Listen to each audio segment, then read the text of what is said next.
नमस्कार। उत्तर प्रदेश के हमारे खास बुलेटिन में आपका बहुत बहुत स्वागत है। मैं हूं आपके साथ दीपिका ओझा। बुलेटिन की शुरुआत करेंगे बड़ी खबर के साथ जो कि संभल से सामने आ रही है। आपको बता दें कि संभल के चौंदौसी शीतगृह के लेकर बड़ा हादसा हुआ है। आपको बता दें कि हादसे के बाद सीएम योगी आदित्यनाथ ने निर्देश दिए हैं। मृतकों के परिजनों को 2-2 लाख रुपए और गंभीर रूप से घायल लोगों को 50,000 की सहायता देने की घोषणा की गई है। आपको बता दें कि सभी घायलों का निःशुल्क उपचार कराने के निर्देश दिए गए हैं। साथ ही साथ हादसे की जांच के लिए कमेटी का भी गठन किया गया है। कमिश्नर और डीआईजी मुरादाबाद की अध्यक्षता में कमेटी बनी है और हादसे के कारणों को जांच कर ये कमेटी जल्द ही रिपोर्ट सौंपेगी। बड़ी जानकारी सामने आ रही है जहां पर हादसे को लेकर सीएम योगी ने संज्ञान लिया है और आर्थिक सहायता का भी ऐलान किया है। साथ ही साथ जांच के लिए एक कमेटी का गठन किया गया है। संभल के चौंदौसी में ये हादसा हुआ है जहां पर मृतकों को 2 लाख रुपए और गंभीर रूप से घायलों को 50,000 रुपए दिए जाएंगे।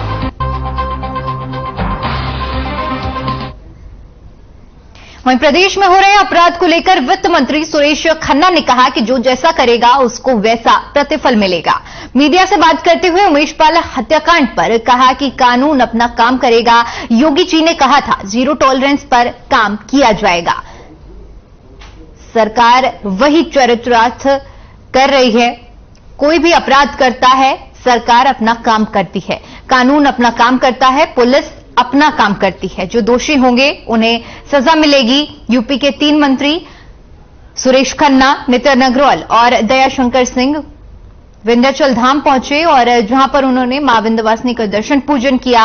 हत्याकांड मामले को लेकर कहा कि कानून अपना काम करेगा, कोई भी अपराधी बख्शा नहीं जाएगा। सरकार अपना काम करेगी, कानून अपना काम करता है, पुलिस अपना काम करती है। जो दोषी होंगे उन्हें सजा मिलेगी, जो जैसा करेगा उसे वैसा प्रतिफल मिलेगा। इसके बाद तीनों मंत्री हेलीकॉप्टर से ही मिर्जापुर के पुलिस लाइन परेड ग्राउंड उतरे। यहां से विंध्याचल धाम पहुंचकर मां विंध्यवासिनी का दर्शन पूजन किए।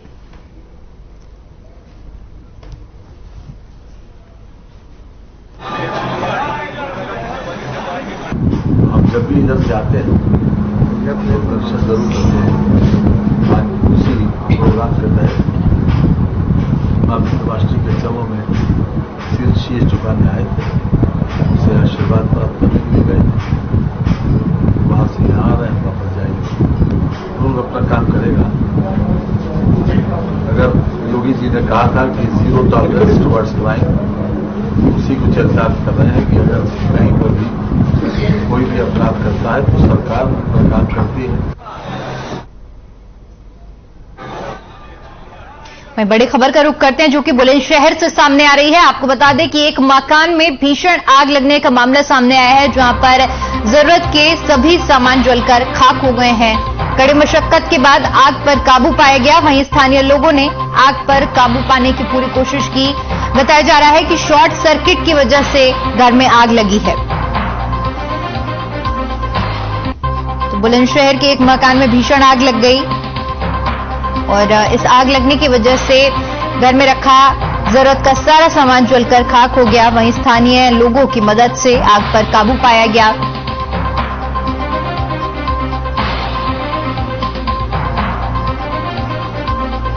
बुलंदशहर की यह घटना है जहां पर मकान में भीषण आग लगी। तस्वीरें भी हम आपको दिखा रहे हैं जहां पर एक मकान में भीषण आग लगी और इस पूरे हादसे की वजह शॉर्ट सर्किट बताई जा रही है, जिसकी वजह से पूरा घर जलकर खाक हो गया। हालांकि स्थानीय लोगों की मदद से इस आग पर काबू पाया गया।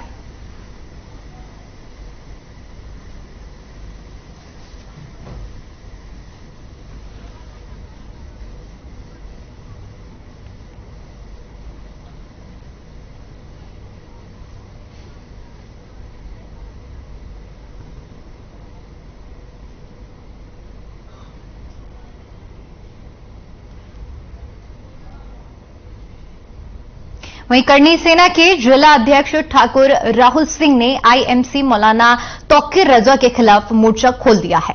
बता दें कि तौकीर रजा ने हाल ही में अपने एक बयान में कहा था कि जितने भी हिंदू संगठन हैं सब आतंकवादी हैं, सभी हिंदू संगठनों पर बैन लगा दिया जाए। इसी को लेकर बरेली में करनी सेना का विरोध देखने को मिला। इस दौरान करनी सेना के जिला अध्यक्ष ठाकुर राहुल सिंह ने बताया कि तौकीर रजा ने 2010 दंगा कराया था, जिसमें वे मुख्य आरोपी थे, लेकिन खराब प्रशासन व्यवस्था के कारण अभी तक उनकी गिरफ्तारी नहीं हो पाई है। हाल ही में इन्होंने देश के प्रधानमंत्री के खिलाफ अपशब्दों का प्रयोग किया। ऐसे दोषियों के खिलाफ कानूनी कार्रवाई कर इनको जेल भेज दिया जाए। इसके साथ ही करनी सेना की तरफ से यह भी कहा गया है कि यदि ऐसा नहीं होता तो हम ईंट का जवाब पत्थर से देंगे, जिसकी जिम्मेदारी प्रशासन की होगी।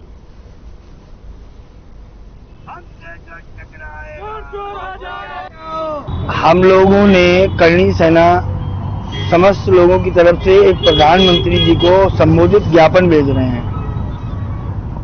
मौलाना तौकीर रजा खान ने कल जो है हिंदू संगठनों के ऊपर एक ऐसी टिप्पणी की है जो बहुत शर्मनाक है। उन्होंने हम लोगों को आतंकवादी कहा है। तो तौकीर रजा खान से कहना चाहता हूं कि अभी भी वक्त है, सुधर जाओ, वरना सुधार दिए जाओगे और इस तरीके की हरकत करना आप बिल्कुल बंद कर दें। वहीं कानपुर देहात से इस वक्त की बड़ी खबर सामने आ रही है, जहां पर आपको बता दें 2 किसानों पर आकाशीय बिजली गिरने की खबर सामने आ रही है। एक किसान की इस दौरान मौत भी हो गई है और वहीं दूसरा किसान गंभीर रूप से घायल बताया जा रहा है। घायल किसान उपचार के लिए अस्पताल में किसान को भर्ती कराया गया है। बता दें कि दोनों ही खेत में काम कर घर लौट रहे थे जिस वक्त ये हादसा हुआ है। वहीं सूचना पर तहसील प्रशासन के अधिकारी मौके पर पहुंचे। भोगनीपुर तहसील क्षेत्र के गांव गौरीकरण का ये पूरा मामला है, जहां पर 2 किसानों पर आकाशीय बिजली गिरी। इस पूरे हादसे में एक किसान की मौत हो गई है, वहीं दूसरा किसान गंभीर रूप से घायल बताया जा रहा है। ये तस्वीरें हैं जहां पर यह हादसा हुआ है। 2 किसानों पर आकाशीय बिजली गिरी और पूरे घर में मातम पसरा हुआ है। बता दें कि एक किसान की मौत हो गई है।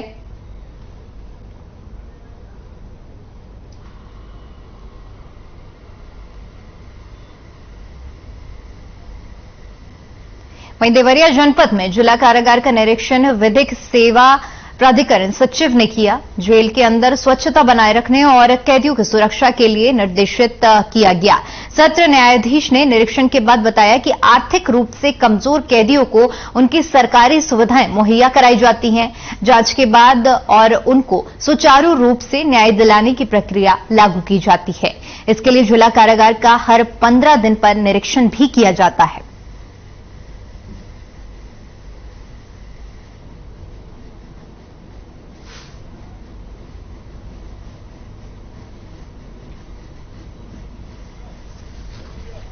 यही है कि यहाँ पे जो भी कैदी बंद है ना, उनको कोई लीगल सिस्टम में कोई समस्याएं आ रही। बहुत सारे कैदी ऐसे हैं जिनकी जमानतें हो चुकी हैं पहले न्यायालय से, लेकिन उनका कोई पैरोकार न होने के नाते या कहीं दूर से बंद होने के नाते उन सबके जमानतदार नहीं मिल रहे हैं, है ना। जमानत होने के बाद भी वो काफी दिनों से, महीनों से बंद पड़े हुए हैं। ठीक है, उस संबंध में जो है उनके बारे में जानकारी जुटाना और ये व्यवस्था करना कि किसी तरह वो जो है छूट के बाहर जा सके।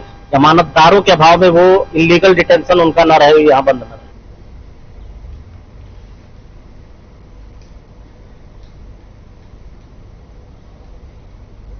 वहीं शहर में बिना हेलमेट बाइक से फर्राटा भर रहे युवकों को सीओ बीनू सिंह ने ट्रैफिक नियमों का पाठ सिखाया और बाइक सवार युवकों को सड़क दुर्घटना से बचाने को लेकर नसीहत दी। साथ ही साथ स्कूटी की डिग्गी में रखकर और बाइक पर हेलमेट टांग कर सफर कर रहे युवकों को भी रुकवाकर हेलमेट पहनाया और ट्रैफिक नियमों के फायदे भी बताए।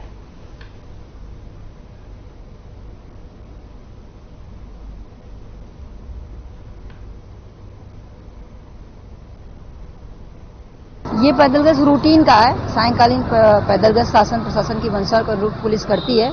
आज थोड़ा सा डिले हो गया क्योंकि कुछ रोड पे जो इंक्रोचमेंट वगैरह है उसको टोका टाकी में आवश्यक टोका टाकी, ताकि सारी चीजें जो व्यवस्था शासन प्रशासन के निर्देश है उसको हम कायदे से चला सकें। हाँ, आज हमारे ट्रैफिक टीम के द्वारा टीएसआई के द्वारा इसमें ब्रीथ एनालाइजर के माध्यम से अल्कोहलोमीटर का उसका टेस्ट कराया गया है। कुछ लोग उसमें पाए गए हैं ड्रंक ड्राइव में, जिसके लिए आवश्यक कार्रवाई जो है विधि के अनुसार की जा रही है।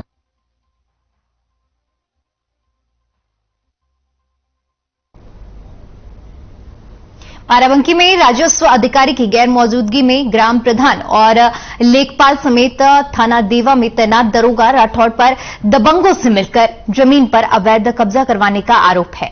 जबरन जमीन पर अवैध कब्जा करवाने का वीडियो सोशल मीडिया पर वायरल हो गया। पीड़ित ने जिले के उच्च अधिकारियों से लिखित शिकायत की है। साथ ही उपजिलाधिकारी नवाबगंज के आदेशों की भी देवा पुलिस ने अवहेलना की है। दबंगों के साथ मिलकर पुलिस और लेखपाल पर जमीन कब्जाने का आरोप लगा है। बाराबंकी के थाना देवा के तेरा खुर्द गांव का ये पूरा मामला है।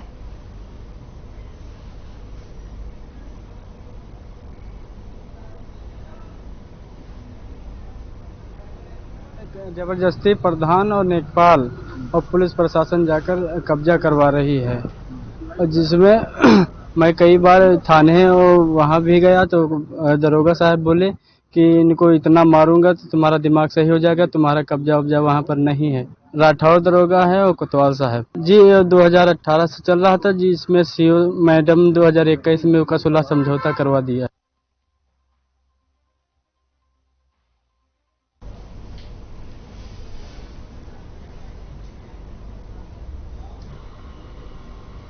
वहीं हमीरपुर में मंदिर से भगवान शंकर की मूर्ति चोरी हो गई। मूर्ति चोरी की घटना को सुनकर पुलिस के हाथ पैर फूल गए और पुलिस छानबीन में जुट गई। घटना की जानकारी मिलते ही बजरंग दल के पूर्व जिला संयोजक आशीष सिंह भी मौके पर पहुंचे और उन्होंने बताया कि मंदिर की तोड़फोड़ की गई।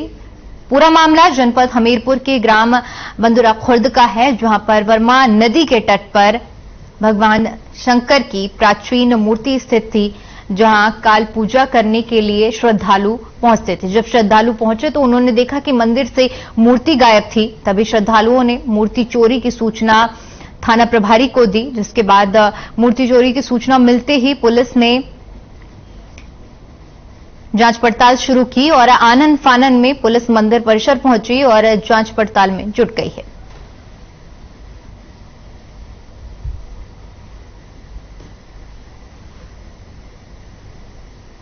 तो हमीरपुर से शंकर भगवान की मूर्ति चोरी होने का मामला सामने आया है, जहां पर प्राचीन शिव जी की जो मूर्ति रखी थी उसे चोरी कर लिया गया, जिसके बाद श्रद्धालुओं ने इसकी सूचना पुलिस को दी। फिलहाल मामले की जांच पड़ताल जारी है।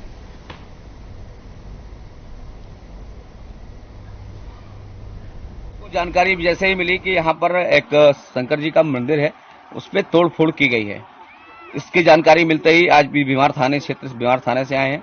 प्रशासन के लोगों ने सीएम महोदय ने बताया कि ये घटना चोरी की घटना है। जब मौके पर आकर देखा गया तो लगातार यहाँ पथराव करके मूर्ति को खंडित किया गया, ना बल्कि उसको कहीं यहाँ से ले जाकर के शिवलिंग को और नंदी भगवान को ले जाकर किसी अराजक तत्वों के द्वारा इसको तोड़फोड़ करने का काम किया गया।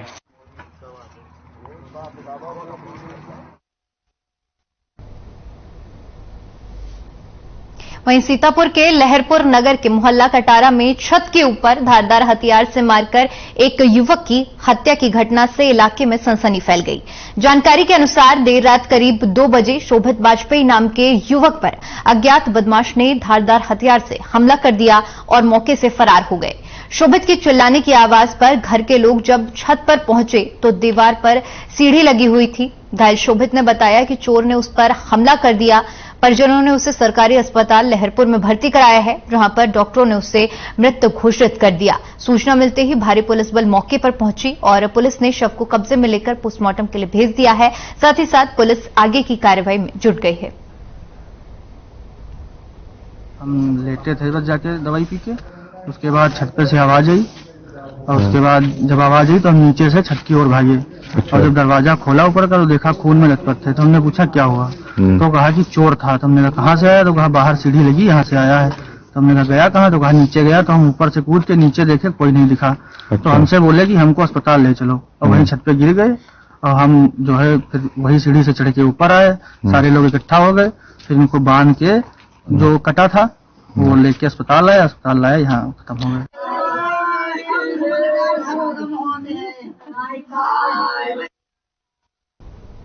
चलिए खबरों में आगे बढ़ते और बात करते हैं बाराबंकी की, जहां खेतों में मेंथा की रोपाई के दौरान आकाशीय बिजली गिरने से एक महिला की मौत हो गई। वहीं 5 लोग गंभीर रूप से झुलस गए, जिसे ट्रॉमा सेंटर में भर्ती कराया गया। आकाशीय बिजली की चपेट में आए 10 वर्षीय सुमित यादव, 12 वर्षीय मुकुल, 13 वर्षीय अनुष्का, 32 वर्षीय संतोष यादव और 35 वर्षीय रंजीत समेत सभी को ट्रॉमा सेंटर में भर्ती करवाया गया है। वहीं 30 वर्षीय रंजीता की पत्नी शिवकांति की बिजली गिरने की वजह से और उसकी चपेट में आने की वजह से मौत हो गई है।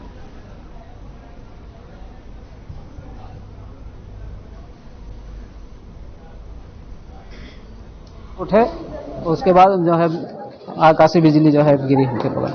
कौन कौन इसमें चोट खाए हैं? सुमित है और मुकुल है और अनुष्का यादव है और शिवकांति एक्सपायर हो गई। आपकी पत्नी? नहीं, हमारे बहू भतीजे की लड़की बहू वाइफ थी। कितने बजे घटना है? अरे वही करीब 8 साढ़े 8 बजे। खेत में काम कर रहे हैं, बारिश नहीं हो रहा है, बारिश सब हो रही है। अचानक बारिश। कितने लोग चपेट में आए? 4-5 लोग। वहीं गोरखनाथ पुलिस ने राजघाट थाना क्षेत्र में रहने वाले एक वंचित आरोपी के घर मुनादी करते हुए कार्रवाई की। बता दें कि आरोपी के खिलाफ थाने में गंभीर धाराओं में मुकदमा दर्ज है, जिसके बाद से ही अभियुक्त लगातार फरार चल रहा है। न्यायालय के निर्देश पर पुलिस अधिकारी फोर्स के साथ फरार अभियुक्त के घर पहुंचे और मोहल्ले में डुगडुगी बजाकर माइक से अनाउंसमेंट करके 82 CRPC की कार्रवाई की गई और कहा कि अगर जल्द ही अभियुक्त ने आत्मसमर्पण नहीं किया तो आगे कुर्की की जाएगी।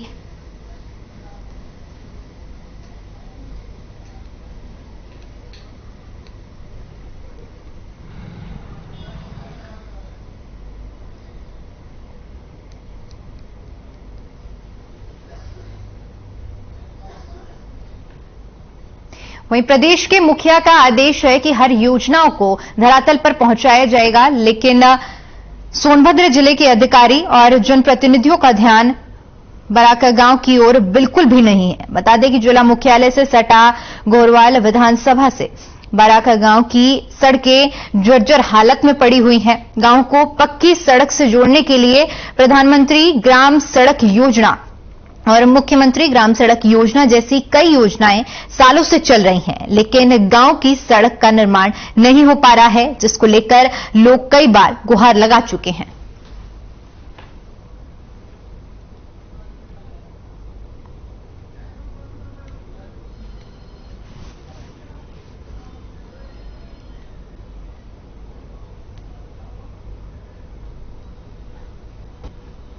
प्रजापति, यह किस ग्राम पंचायत में रोड आता है? ब्राक में। ब्राक में आपकी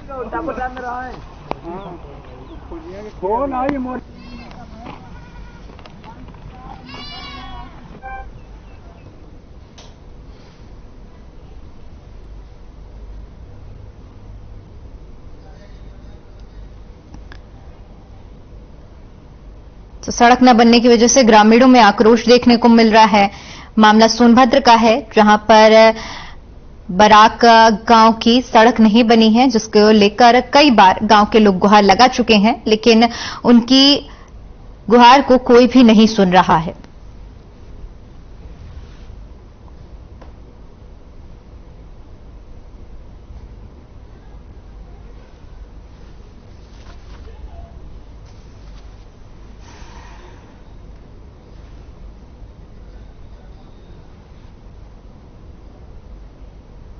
चलिए सीधा अब आपको लखनऊ लिए चलते हैं, जहां पर स्वर्गीय हेमवती नंदन बहुगुणा की पुण्यतिथि है और आपको बता दें कि पूर्व सीएम की पुण्यतिथि पर श्रद्धांजलि कार्यक्रम रखा गया है, जहां पर सीएम योगी आदित्यनाथ भी शामिल हैं।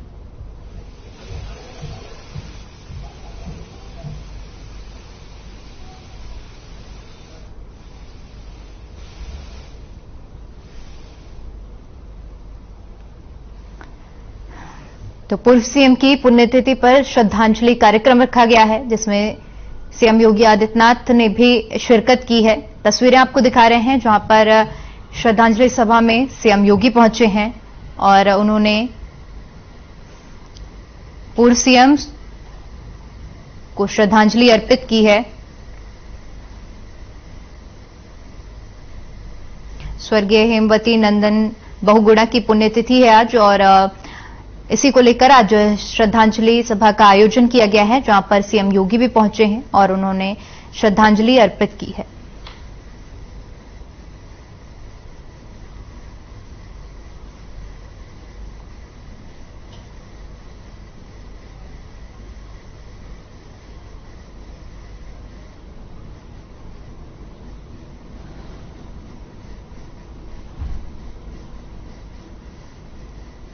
लखनऊ में स्वर्गीय हेमवती नंदन बहुगुणा की पुण्यतिथि पर आज श्रद्धांजलि सभा का आयोजन किया गया है, जहां पर सीएम योगी पहुंचे हैं और पुष्पमाला अर्पित कर उन्होंने श्रद्धांजलि अर्पित की है।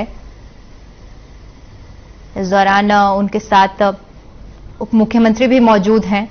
तस्वीरें आप देख सकते हैं जहां पर श्रद्धांजलि सभा का आयोजन किया गया है और दोनों ही प्रदेश के उप मुख्यमंत्री भी सीएम योगी के साथ मौजूद हैं।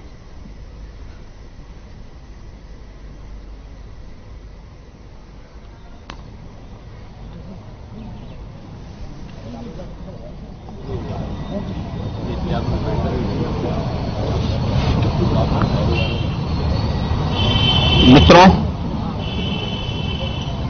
महान स्वतंत्रता संग्राम सेनानी प्रदेश के पूर्व मुख्यमंत्री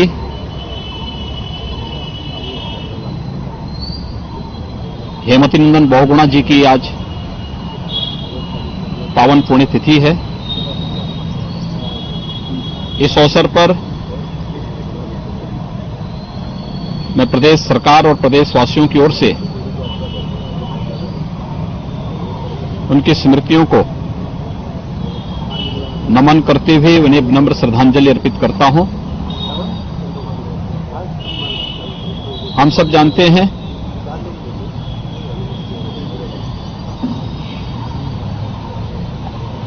कि स्वर्गीय बहुगुणा जी का जन्म आज के उत्तराखंड के पौड़ी जनपद के गांव में हुआ था। बचपन की शिक्षा गांव में ही प्राप्त करने के उपरांत वे आगे की पढ़ाई के लिए प्रदेश के प्रमुख शिक्षा के केंद्र प्रयागराज में आए। उच्च शिक्षा के दौरान ही देश की आजादी के आंदोलन के साथ जुड़ गए थे। भारत छोड़ो आंदोलन हो या उसके उपरांत आजादी की लड़ाई के प्रत्येक उस अभियान में स्वर्गीय बहुगुणा जी ने बढ़ चढ़कर के भाग लिया और उसके उपरांत फिर स्वतंत्र भारत में वे अनेक सामाजिक और राजनीतिक गतिविधियों के साथ जुड़ते हुए प्रदेश के मुख्यमंत्री के रूप में उन्होंने उत्तर प्रदेश को अपना एक योग्य और तेजस्वी नेतृत्व दिया था। लोकतंत्र का गला घोंटने का जब प्रयास हुआ था, उस समय कांग्रेस पार्टी से मतभेद होने के फलस्वरूप उन्हें मुख्यमंत्री पद को त्यागना पड़ा था। और जब भी लोकतंत्र की बात हुई, मानवीय संवेदना की बात हुई, विकास की बात हुई, तो स्वर्गीय बहुगुणा जी ने बढ़ चढ़ करके उन मूल्यों की स्थापना के लिए अपना योगदान दिया। आज वे हमारे बीच में नहीं हैं। उत्तर प्रदेश के इस योजना भवन में उनकी जन्म शताब्दी वर्ष में प्रदेश सरकार ने इस मूर्ति की स्थापना करवा करके प्रदेश के प्रति उनके योगदान के प्रति अपनी श्रद्धांजलि अर्पित की है। मैं आज के इस अवसर पर स्वर्गीय हेमवती नंदन बहुगुणा जी के पावन पुण्यतिथि पर प्रदेश शासन और प्रदेशवासियों की ओर से उन्हें विनम्र श्रद्धांजलि अर्पित करता हूं।